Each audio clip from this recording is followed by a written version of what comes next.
Bonjour à tous et bienvenue. Bienvenue à la suite de notre série « La puissance du jeûne et de la prière ». Bienvenue à Nouvelle Vie, à l'Église Nouvelle Vie, une église, mais sur tous nos sites. Permettez-moi de prendre un moment pour saluer chacun de nos sites. Chacun est tellement précieux. On pense à vous, on prie pour vous en ce temps de jeûne et prière. Vous êtes dans nos cœurs et nos pensées.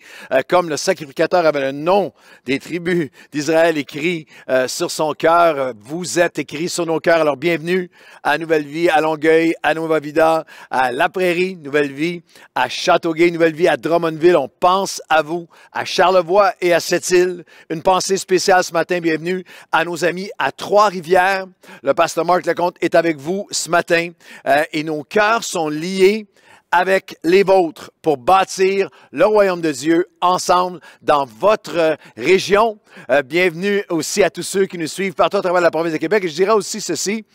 Bienvenue à tous ceux, il y a quelque chose qui prend place assez touchant depuis cette pandémie avec tout le développement en ligne. On reçoit régulièrement des courriels, je ne nommerai pas les villes, mais des courriels de gens qui écrivent et qui disent « À quand une Église Nouvelle Vie dans notre région? Une Église Nouvelle Vie dans notre ville? » Et on veut que vous sachiez qu'on vous lit, on prie et on recherche la face de Dieu pour toutes les prochaines étapes d'implantation partout à travers la province de Québec. Alors on pense à vous et nous débutons l'année comme chaque année, maintenant encore, et on est dans le livre de Joël avec la puissance du jeûne et de la prière. Joël 2, 15 à 17, maintenant encore. En 2022, après 28 ans, 29e année de nouvelle vie, maintenant encore, dit l'Éternel, revenez à moi de tout votre cœur avec des jeûnes et prières, sonnez la trompette parmi le peuple, décrétez un jeûne, une convocation solennelle à la prière pour tout le peuple. Maintenant encore, et j'ajouterai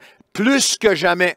Nous vous appelons, et je commence cette année comme pasteur de Nouvelle Vie, dans ce temps de jeûne, en étant ébloui. Je veux simplement témoigner à quel point je suis ébloui et reconnaissant pour votre engagement, pour l'engagement de milliers de croyants, de chrétiens de l'Église Nouvelle Vie. C'est tellement touchant, émouvant pour nous, fortifiant pour nous, de voir votre engagement envers la mission, par votre générosité, votre libéralité, après même ces 2 années de pandémie et même ces mois où nous ne pouvons pas nous voir en présentiel. Je viens d'avoir un rapport du mois de janvier de cette année. J'étais renversé que vous avez donné plus cette année au mois de janvier que le mois de janvier, nouveau record cette année que le mois de janvier de l'an dernier, que l'année précédente. Alors merci pour votre engagement envers l'œuvre de Dieu que vous voyez les fruits, vous voyez la passion et vous donnez si généreusement. Et aussi, merci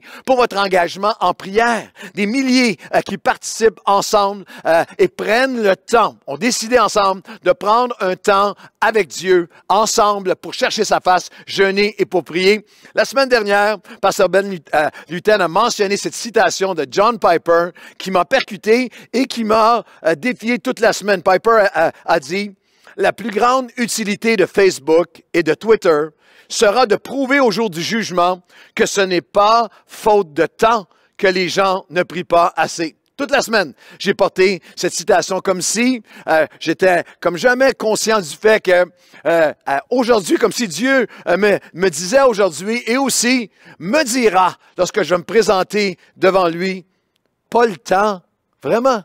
Pas le temps de prier, vraiment, des dizaines d'heures sur Facebook et partout, pas le temps de prier. Alors, je suis tellement béni de vous voir par milliers et dizaines de milliers dire non, non, non, on a le temps, on prend le temps, je n'ai pas le temps de ne pas prier. Nous sommes des dizaines de milliers à dire, je vais prendre du temps avec toi, Seigneur. C'est ça, la vision derrière notre défi 2022, les 22 capsules, une par jour, pendant 22 jours, un moment de parole, un moment de worship pour vous. Alors, c'est le jour, nous sommes au jour 16 du défi 2022 aujourd'hui, mais ça peut être le jour 1 pour toi. Si tu ne savais pas ou tu n'avais pas commencé, viens te joindre à nous dans ce défi 2022, la plus grande réunion de prière virtuelle de la francophonie. Pourquoi? Parce que nous croyons, comme Joël l'enseigne, que lorsque nous jeûnons et nous prions, l'Éternel fera de grandes choses. C'est le 4e message. Aujourd'hui, je vais compléter notre réunion de prière, le 5e message de la série. Si vous les avez manqués, allez chercher ces messages pour stimuler vos cœurs. Nous avons vu ensemble que par le jeûne et la prière, l'Éternel fera de grandes choses. Il va se révéler par des prodiges. On l'a enseigné dans les messages précédents, mais j'avais cette pensée, cette compréhension importante à vous communiquer aujourd'hui. Les prodiges de Dieu ne se révéleront pas seulement pendant que vous jeûnez et priez. Peut-être que vous jeûnez et priez et vous dites, Seigneur, je prie tellement et je ne vois rien se passer. Non, non, non. Les prodiges de Dieu vont se révéler, non seulement pendant que vous priez, mais parce que vous avez prié pendant toute l'année et pendant des années. Des prodiges. Il y a un combat dans les lieux célestes. Dans le livre de Daniel, il dit, dès que tu as prié le premier jour, tu as été entendu, mais il y a ce combat dans les lieux célestes. Mais sache que les prodiges de Dieu vont se révéler parce que tu as jeûné et prié de façon dans ses percées, sa protection, sa provision, de façon que tu ne peux même pas imaginer que parfois tu vas réaliser et parfois des prodiges de protection, de direction qui sont directement reliés à tes prières et ton jeûne actuellement, de façon que tu ne peux même pas mesurer. Il fera de grandes choses dans le jeûne et la prière. Il va rejoindre des multitudes. C'est une des grandes choses que Dieu a fait malgré cette pandémie. À travers cette pandémie, depuis le début de cette pandémie, des 10 000 abonnés qu'on avait à notre chaîne YouTube à plus de 105 000. En ce moment, à chaque mois, il y a plusieurs milliers de personnes qui s'abonnent, de nouveaux abonnés. On vous souhaite la bienvenue. Mais est-ce que vous pensez que, alors qu'on va revenir, est-ce que vous réalisez, alors qu'on va revenir en présentiel très bientôt sur tous nos sites, nous allons voir des centaines de nouveaux visages qui vont s'être joints à nous, Dieu va avoir rejoint de nouvelles multitudes, d'une personne à la fois. Et nous jeûnons, nous prions, parce qu'il va faire de grandes choses. Il va répandre son esprit. Dans Joël chapitre 2, au verset 15, sonnez de la trompette, publiez un jeûne, assemblez le peuple pour une sainte réunion. Et au verset 28, après cela, je répandrai mon esprit sur toute chair. Vos fils, vos filles vont prophétiser. Les vieillards auront des songes, les jeunes gens des visions. Même sur les serviteurs, les servantes, dans ces jours-là, je vais répandre mon esprit et je vais faire paraître des prodiges dans le ciel et sur la terre. C'est avec cette promesse et qui a été manifestée avec puissance après la résurrection de Jésus. C'est le message que l'apôtre Pierre, c'est avec ce message que l'Église chrétienne est née. L'Église qui a changé le monde après la résurrection de Jésus, que l'Église qui transforme le monde encore aujourd'hui est née par la puissance du Saint-Esprit manifesté. L'Éternel fera de grandes choses par le jeûne et la prière. Il doit encore aujourd'hui répandre son esprit sur chacun d'entre nous. L'Église chrétienne a commencé par l'esprit déversé, répandu. Une personne à la fois, des langues de feu se posèrent sur chacun d'eux. Mais elle ne peut connaître quelque croissance ou conquête que ce soit, à moins que ça ne soit encore aujourd'hui par l'Esprit de Dieu. Alors la question est, est-ce que tu es dans le jeûne et la prière avec nous pour dire, Seigneur, remplis-moi de ton esprit à nouveau? L'autre question, c'est, de quel esprit es-tu rempli? De qui? De quoi? Es-tu rempli? Remplis-tu ton cœur, tes pensées, ta conscience en ce début 2022? Est-ce que colère, accusation, frustration, la politique, protestation, l'esprit des médias sociaux ou rempli de l'Esprit de Dieu? Jésus a dit, vous les connaîtrez à leurs fruits, et les fruits de l'Esprit de Dieu sont très, très évidents. Ils sont manifestes selon la parole de Dieu. Être rempli de l'Esprit, c'est être rempli surnaturellement d'amour, de joie, de paix, de patience, de bonté, de compassion renouvelée, de fidélité, de foi et de maîtrise de soi. Je viens de vous lire Galates chapitre 5, verset 22, le fruit de l'Esprit. Alors la question n'est pas, as-tu déjà été rempli du Saint-Esprit? Actes des Apôtres, chapitre 2, ils ont été remplis de l'Esprit avec puissance. Mais acte 3, acte 4, comme nous aujourd'hui, il y a persécution, il y a pression, il y a combat, il y a une usure, il y a des tensions de tous les côtés. Et dans acte 4, chapitre 4, verset 31, ils ont été remplis dans acte 2. Mais dans acte 4, quand ils eurent prié, le lieu où ils étaient assemblés trembla et ils furent tous remplis du Saint-Esprit et ils annonçaient la parole de Dieu avec assurance. Alors nous avons besoin d'être remplis à nouveau de l'Esprit de Dieu. L'Éternel fera de grandes choses. Et on va voir ce matin qu'il va réveiller, par le jeûne et la prière, il va réveiller les héros et il va nous permettre de reprendre ce que l'ennemi avait volé. Il va nous permettre il va tout restaurer. C'est une des promesses les plus extraordinaires, les plus encourageantes, fortifiantes du livre de Joël relié au jeûne et à la prière. Pour ceux qui vont revenir à Dieu de tout leur cœur, Dieu va tout restaurer. Il est capable de tout restaurer. C'est l'essence, c'est le battement de cœur de notre foi, le fondement de notre foi. Il n'y a pas de limite à ce qu'il nous a été volé que Dieu peut ramener, peut restaurer. Joël 2. 22 à 25. Réjouis-toi, mon peuple, car l'Éternel fera de grandes choses. Ne craignez pas. Les plaines qui avaient été dévastées revivront. Les arbres porteront leurs fruits. Le figuier et la vigne donneront leur richesse à nouveau. Je vous redonnerai les années qu'ont dévoré la sauterelle, le gelec, le hassil et le gazam. Joël, cette parole a été donnée par Joël à un peuple qui avait été dévasté par 4 vagues successives. Nous en sommes à notre 5e vague. Et ils étaient minés et tourmentés, habités par un sentiment profond de ce qui avait été perdu.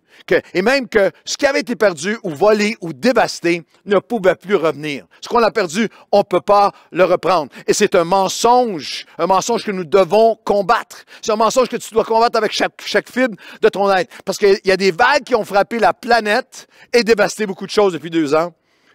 Mais il y a des vagues qui t'ont frappé personnellement. Il y a des choses qui ont été enlevées, qui ont été volées de ta destinée, dans ta famille, dans ta vie, dans ton appel, dans tes études, tes aspirations, tes désirs, ta passion. Il y a des choses qui nous ont été volées.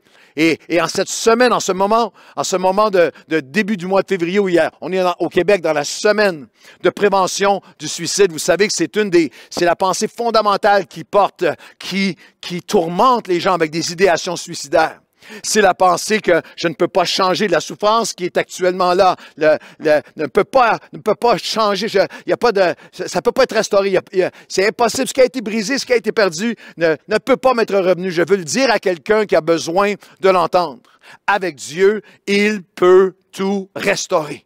Il veut tout restaurer. Je vous redonnerai ce que l'ennemi avait volé. Et c'est le dernier message de la série. Et je vais le prêcher cet après-midi à 4h30, 16h30. On fait une réunion de prière live ici à Nouvelle Vie. Tous les pasteurs des sites vont être là avec moi. L'équipe de Nouvelle Vie Worship, ensemble, on va louer Dieu, prier. Je vais apporter un message.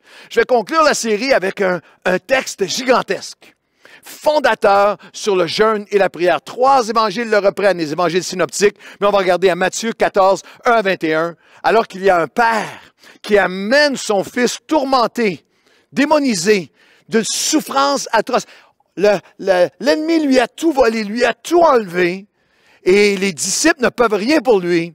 Et Jésus dit, c'est à ce moment que Jésus dit, c'est notre thème, c'est par le jeûne et la prière, cette sorte de captivité, cette dimension de libération n'est possible que par le jeûne et la prière. Et ce soir, ne manquez pas cette réunion de prière. Venez vous joindre à nous 16h30 live à Nouvelle Vie. Nous allons reprendre de l'ennemi ce qui avait été volé. Et ce matin, alors que nous regardons ensemble à Joël, encore une fois, la puissance du jeûne et de la prière afin de réveiller les héros spirituels, vous et moi.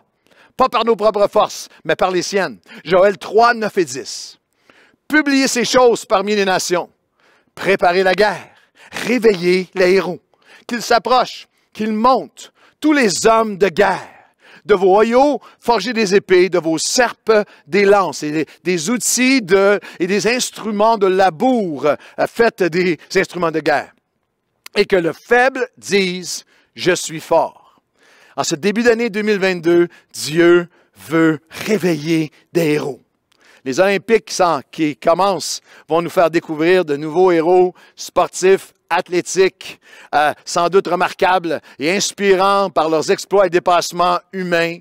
Mais leurs médailles sont temporaires, leurs médailles sont éphémères, comme toute gloire humaine. J'entendais un champion olympique, médaillé d'or québécois, canadien, qui disait cette semaine, je l'ai faite pour moi.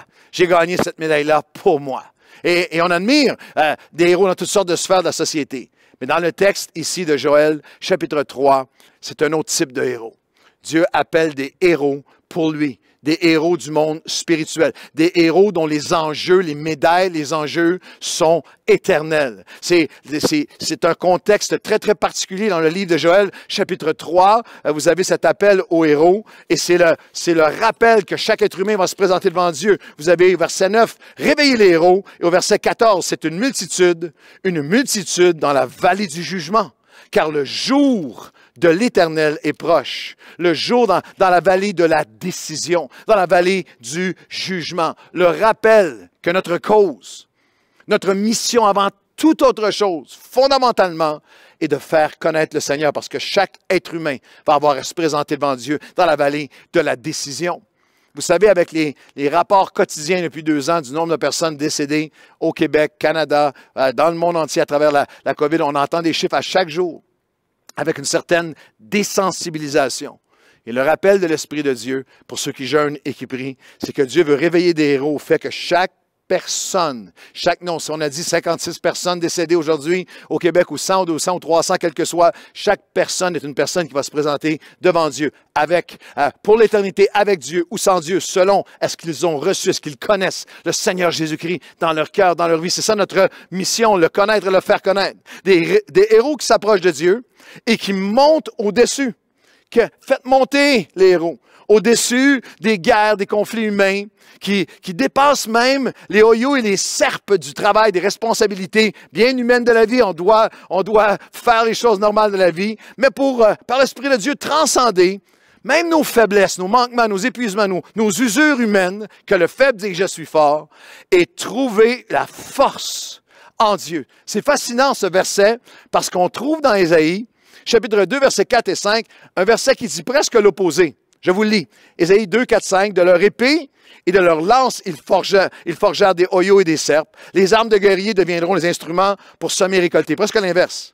Une nation ne tirera plus l'épée contre une autre et on ne grandira plus en apprenant la guerre. Est-ce que vous saviez que ce verset d'Ésaïe 2, 4 et 5 est en fait sur le portail d'entrée des Nations Unies, de l'ONU, des Nations Unies, des bâtiments à New York? Mais la deuxième partie, on revient au verset si c'est possible, la deuxième partie dit, je vais vous le relire, la deuxième partie dit, une nation ne tirera plus l'épée contre l'autre, on ne grandira plus en apprenant la guerre. Et voici la partie que les Nations Unies ont tronçonnée, n'ont pas mentionnée, mais Ésaïe 2, 5, « Venez aux maisons de Jacob et marchons à la lumière de l'Éternel. » Ésaïe 2, 4 et 5 sur les murs de l'ONU ont été tronçonnés sur la version des Nations Unies. La mission des Nations Unies est noble, mais elle est utopique, impossible, absolument inatteignable, irréalisable, sans la lumière de l'Éternel. Jésus est la lumière du monde. Sans Dieu qui vient changer un cœur, un cœur. Il y a une mesure et miracle de paix, de réconciliation, de respect entre les nations, de faire disparaître, de faire disparaître une personne à la fois, racisme et discrimination. Il y a une mesure de dignité, de reconnaissance de la valeur humaine, de pardon, de changement profond dans l'être humain, de mentalité, de conscience, de perspective. Il y a une mesure de transformation, de rédemptive, qui sont seulement possibles par la lumière de Dieu en Jésus-Christ qui vient changer un cœur. C'est une personne à la fois. Il n'y a pas de gouvernement, il n'y a pas de Nations unies humainement entre elles qui vont réussir à faire en sorte que les instruments de guerre vont être déposés. Non, c'est une personne à la fois. Un cœur qui est illuminé, qui est touché, qui est une personne changée, qui peut devenir un couple changé, une famille changée, un quartier changé, une culture changée, une nation changée, une personne à la fois.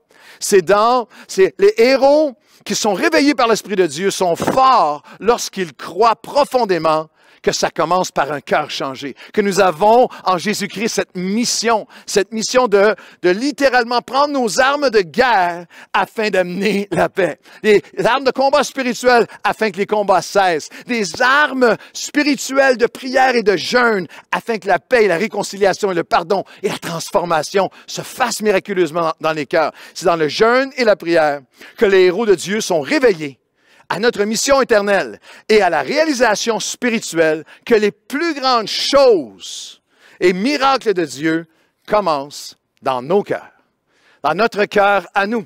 Les héros réveillés Réveillez les héros, que le fait dit « Je suis fort ». Les héros réveillés sont forts parce qu'ils n'arrêtent jamais de laisser Dieu déchirer leur cœur. Joël 2, versets 12 et 13. Jeûnez, priez ensemble. C'est encore le moment. C'est encore le moment. Ce ne sont plus vos vêtements qu'il faut déchirer, c'est votre cœur qu'il faut changer. Je sais que j'ai mentionné ce verset presque dans chaque prédication depuis le début de la série. Ce verset, cette pensée est la plus marquante pour moi cette année. Après près de 40 ans de ministère et 40 années à commencer mon année dans le jeûne et la prière, je suis transpercé par cette pensée et j'aime lire différentes versions des textes, et cette version-ci m'a particulièrement touché. Vous jeûnez, vous priez, c'est encore le moment. Ce ne sont plus vos vêtements qu'il faut déchirer, c'est votre cœur qu'il faut changer. Dieu dit, c'est encore le moment, et plus que jamais pour toi. Est-ce que tu vas laisser Dieu? C'est ça mon questionnement envers moi-même. Je marche dans la prière depuis des semaines en disant, Seigneur, est-ce que tu peux encore changer mon cœur? Est-ce que je suis encore ouvert? Est-ce que tu me parles? Est-ce que je peux encore entendre? Est-ce que je te laisserai découvrir, dévoiler mon cœur, changer mon cœur? Ce ne sont plus vos vêtements qu'il faut déchirer.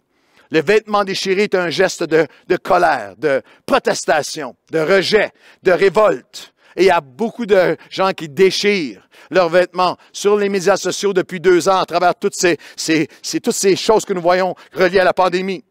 C'était aussi, les vêtements déchirés étaient aussi un geste une représentation de dégoût, de révolte et aussi de deuil définitif.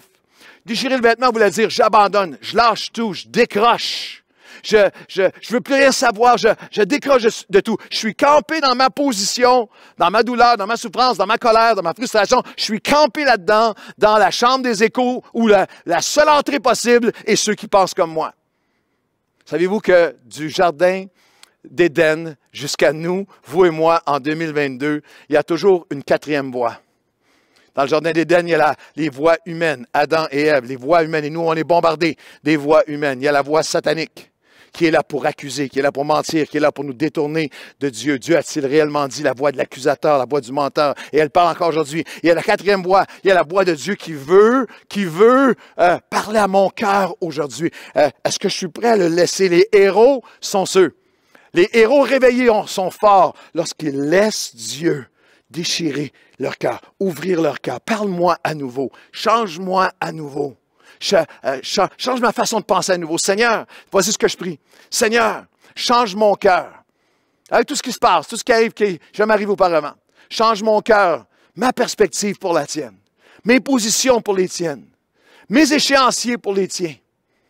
Mes plans, ce que j'avais prévu pour tes œuvres à toi. Mes priorités pour les tiennes. Mes combats pour ton combat. Mon royaume pour ton royaume. Seigneur, que je puisse arrêter de déchirer mes vêtements, mais découvrir ta vision. Dans le temps des jeûnes et prières, en fin de journée, j'aime bien, tout le monde du bureau, le staff a quitté, puis on est en télétravail pour la majorité, mais je suis à mon bureau et j'ouvre quelques portes, ou bien je viens dans le sanctuaire ici, et je marche et je prie. Et j'ai vécu un moment sourire dans ce jeûne 2022 parce qu'il y a un chant de worship qui m'a capturé, que j'aime tellement, qui dit « You can have my heart ». Tu peux avoir mon cœur, Seigneur, de Chris Brown, Chandler Moore. C'est Maverick City Worship et je l'ai écouté certaines de fois. Et j'avais un temps intense de prière. Je me croyais seul et je venais de l'écouter 1 fois ou 2 et je marchais dans mon bureau et je parlais à Dieu. « You can have my heart ». Tu peux avoir mon cœur. Je te donne mon cœur, déchire mon cœur, prends mon cœur. Et alors que j'étais avec Dieu, je suis arrivé face à face avec quelqu'un qui travaille ici à Nouvelle-Vie, à l'intendance de nos bâtiments. Et lorsqu'il est arrivé, il me dit littéralement, « Es-tu correct, Pasteur Claude? » C'était très intense. Mais j'aimerais vous dire que je veux entrer, après toutes ces années, après 40 ans à servir Dieu, je veux entrer en 2022 en disant, « You can have my heart. » Viens parler à mon cœur, viens changer mon cœur, viens déchirer mon cœur. Je vais être un héros pour toi.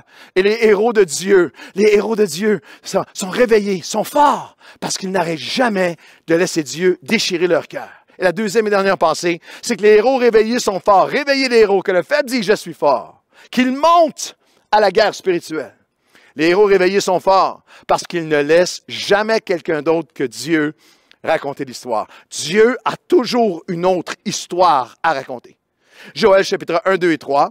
Écoutez, vous tous, est-ce qu'une chose pareille est arrivée pendant votre vie ou celle de vos parents? Racontez cela. Une histoire à raconter.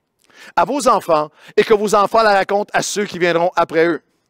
Il y a un réalisme sans aucune trace de déni dans ce passage. Joël dit littéralement, à leur époque, dit, nous vivons une période qui est catastrophique, qui est difficile. Ils vivaient une dévastation, une pression, en nos termes à nous, une pandémie qui n'était jamais arrivée, que nous, nos enfants, on vit quelque chose que même nos parents n'ont jamais vécu. C'est réel. Les 4 vagues décrites dans les chapitres 1 et 2 de Joël sont tellement prêts, tellement identifiables à tout ce que nous vivons actuellement. C'est réel, c'est dur, c'est épuisant, c'est usant, c'est frustrant, ça épuise, ça affecte, c'est terrible. Ça peut même être terrifiant, mais nous ne pouvons pas laisser cette histoire, ce narratif, cette réalité qui est au niveau humain, nous ne pouvons pas la laisser définir notre témoignage. C'est terrible et terrifiant, mais ça ne peut pas définir notre témoignage. Car par le jeûne et la prière, les héros réveillés sont forts parce qu'ils savent au plus profond d'eux-mêmes que Dieu veut, va et peut toujours écrire une autre histoire. La même réalité, les mêmes 4 vagues dans Joël. Voici l'histoire que Dieu veut raconter, Joël 2, 25, 26. Moi, l'Éternel, je répondrai à vos prières. Mon peuple sera dans le jeûne et la prière. Je ferai de grandes choses. Vous chanterez alors mes louanges, car moi, le Seigneur, votre Dieu, je ferai pour vous des actions et des prodiges magnifiques. C'est ce que Dieu dit encore aujourd'hui. Mon peuple, mes héros vont être animés d'un sens profond, de compréhension profonde, qu'il y a une autre histoire que Dieu est en train d'écrire. Par l'Esprit de Dieu, les héros réveillés par Dieu sont forts parce qu'ils ont un cœur différent. Ils ont un cœur différent, ils ont des communications différentes, de l'abondance de leur cœur différent, qui est touché par l'Esprit de Dieu, modelé par l'Esprit de Dieu, déchiré par l'Esprit de Dieu. Il y a des communications différentes de ce qui nous entoure. Une conscience différente, une cause différente. Notre cause, c'est que les gens viennent à lui. Une conduite différente. Un caractère différent, parce que nous avons une connaissance différente, une compréhension de ce qui prend place différente, une capacité de calme différente, un courage différent, et surtout une confiance et un choix différent. Nous choisissons de combattre pour l'histoire que Dieu va raconter. Nous ne laisserons pas cette pandémie limiter et définir notre histoire comme Église de Dieu et comme enfant de Dieu. Prends-le pour toi, pour ta vie personnelle. Prends-le pour ta vie à toi aujourd'hui. Dieu te dit encore, moi le Seigneur, je veux faire pour toi des exploits. Tu vas me louer en 2022 parce que je vais faire des choses, des actions et des prodiges magnifiques. Ne laisse personne d'autre que Dieu écrire ton histoire. Ne laisse pas ton passé, ne laisse pas tes échecs, ne laisse pas l'esprit ambiant, ne laisse pas cette pandémie, ne laisse pas tout ce qui a pu t'arriver, ta culture, les voix autour. Ne laisse personne d'autre que Dieu écrire ton histoire, réécrire ton histoire, te définir aujourd'hui. Dieu écrit une histoire en ce moment que nous comprendrons plus tard. Le philosophe chrétien Søren Kierkegaard a dit ceci. La vie se vit en regardant en avant, mais elle se comprend en regardant en arrière. Dieu fait des choses. En ce moment, on regarde en avant, on bâtit, on avance le mieux que nous pouvons. Mais pendant que nous faisons ça, à travers toute notre marche chrétienne, il y a des moments où on regarde en arrière et on réalise qu'est-ce que Dieu est en train de faire. Dieu est en train de faire des choses en ce moment que nous allons comprendre plus tard. Nous allons voir les fruits plus tard. J'ai besoin de rappeler ceci parce qu'il y a tellement de milliers de personnes qui se joignent et centaines qui se joignent à Nouvelle Vie ces dernières années et chaque année. Mais c'est facile pour nous d'oublier notre histoire. L'histoire de Nouvelle Vie où on regarde en arrière et on réalise, wow, pendant qu'on est en jeûne et prière, Dieu est en train d'accomplir des choses au-delà de tout ce qu'on aurait pu imaginer. Est-ce que vous comprenez qu'en 1998, au mois de janvier, on est un petit groupe. À ce moment-là, l'Église avait 5 ans. Et nous étions en jeûne et en prière. Et pendant qu'on était en jeûne et en prière, nous prions pour notre ville. Et il y a une dame qui était là, qui est aujourd'hui encore avec nous, une femme, une de nos épouses de pasteur, qui priait et qui disait, Seigneur, tu vas agir pendant cette prochaine année 1995. Nous sommes une église dans la ville, mais la ville va entrer dans l'église. Des prières qui montaient vers Dieu. Un petit groupe de personnes en jeûne et prière, des leaders de Nouvelle Vie. Et à ce moment-là, nos portables se sont mis à sonner. C'était la crise du verglas. On était dans un petit centre commercial à ce moment-là. Et lorsqu'on l'a acheté, on ne savait pas trop pourquoi. Ça venait avec le centre commercial, on a payé un extra parce qu'il y avait une génératrice qui illuminait, donnait l'électricité à tout le bâtiment. Et lorsque la crise du verglas a frappé, on était en jeûne et en prière, on a été forcés de revenir. Et je vous avoue que humainement, j'étais ennuyé, j'étais contrarié parce que cette crise du verglas, dont je ne comprenais rien de l'ampleur, était en train de changer mes plans. Moi, je voulais jeûner et prier pour que Dieu agisse. Mais lorsqu'on est revenu, la crise a commencé. Le seul bâtiment dans toute la ville, dans tout notre coin de la ville qui était illuminé avait une croix et c'était l'église Nouvelle Vie. Nous sommes devenus un centre d'hébergement et vous ne pouvez pas mesurer. Maintenant qu'on regarde à l'arrière, on vit notre vie en regardant en avant. Mais on la comprend en regardant en arrière dans les dessins et les plans de Dieu. Dieu est en train d'écrire une histoire. Pendant ce verglas, je ne peux même pas toutes les mentionner, toutes les choses que Dieu a fait émerger, toutes les bénédictions qui en ont sorti, la position, la faveur dans la ville que nous avons obtenue, qui a permis là où nous sommes aujourd'hui. La main de Dieu était en train d'écrire une autre histoire. Et les héros réveillés sont forts parce qu'ils ne laissent jamais quelqu'un d'autre que Dieu raconter l'histoire. Et en ce temps de jeûne et prière 2022, on regarde en avant, mais je sais qu'on va regarder, qu'alors qu'on s'accroche à Dieu, qu'on marche avec lui, que nous n'abandonnons pas notre confession, notre confiance, Dieu est en train d'écrire une histoire pour toi, une histoire pour moi et pour nous. Dernier passage, n'abandonnons pas votre assurance. N'abandonnez pas votre assurance. Hébreux 10, 35, 36. Que le faible dise lui-même, je suis fort en Dieu. Seigneur, tu vas écrire une histoire. Et l'auteur aux Hébreux adresse les héros avec ces mots puissants.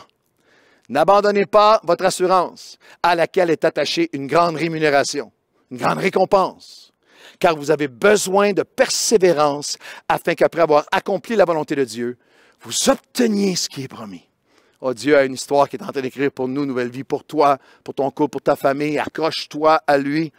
Mon juste vivra par la foi, mais s'il se retire, mon âme ne prend pas plaisir en lui. Nous ne sommes pas de ceux, ça c'est mon cri, que les héros entendent la voix du Seigneur aujourd'hui et qu'on réponde en disant, Seigneur, nous ne sommes pas de ceux qui se retirent pour se perdre, mais nous sommes de ceux qui vont avoir la foi pour sauver leur âme. Besoin de persévérance. Nous n'allons pas abandonner notre assurance. Nous n'allons pas abandonner ta cause. Nous n'allons pas abandonner notre combat. Nous n'allons pas abandonner notre assemblée. Nous n'allons pas abandonner notre unité. Nous n'allons pas abandonner notre destinée ensemble. Laissez-moi vous expliquer le contexte de Hébreux 10. Vous le lirez à la maison, vraiment.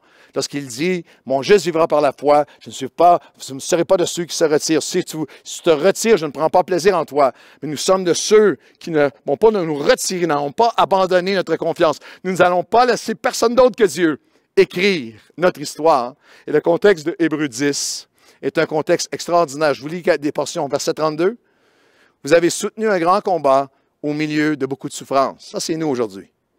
Alors que vous étiez exposés à l'injustice et au mépris, que vos droits étaient enlevés. Verset 34. Vous avez cherché à garder une compassion pour ceux qui souffraient autour de vous.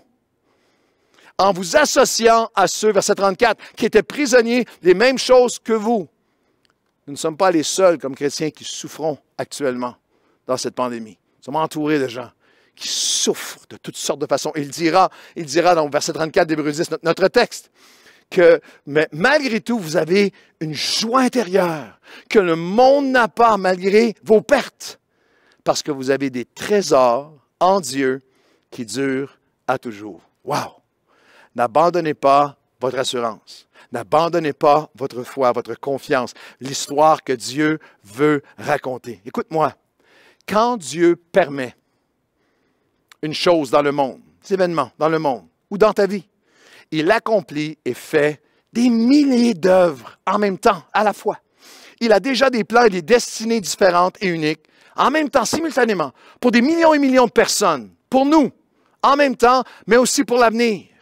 Il a des dizaines de milliers de plans et de destinées sur comment les événements d'aujourd'hui, que nous ne comprenons pas, vont porter du fruit demain, dans 1 an, dans 5 ans, dans 10 ans, dans 20 ans, dans 50 ans et jusque dans l'éternité. Il est Dieu, je ne le suis pas. Laisse Dieu être Dieu. Et surtout, ne pense pas, ne prétends pas juger des œuvres et plans de Dieu prématurément. Nous ne sommes pas de ceux qui se retirent. Ce n'est pas ma job de comprendre et d'essayer de... Non, ma job à moi, c'est de dire, je ne serai pas de ceux qui se retirent. Non, nous sommes de ceux qui vont s'accrocher à notre foi, s'accrocher à notre témoignage, laisser Dieu faire de nous ces héros réveillés, forts, parce qu'il ne laisse, nous n'allons jamais laissé personne d'autre que lui écrire notre histoire. Je vous donne un dernier témoignage. Je ressens que c'est important que les gens de Nouvelle Vie comprennent leur histoire. Je vous ai parlé de 1998.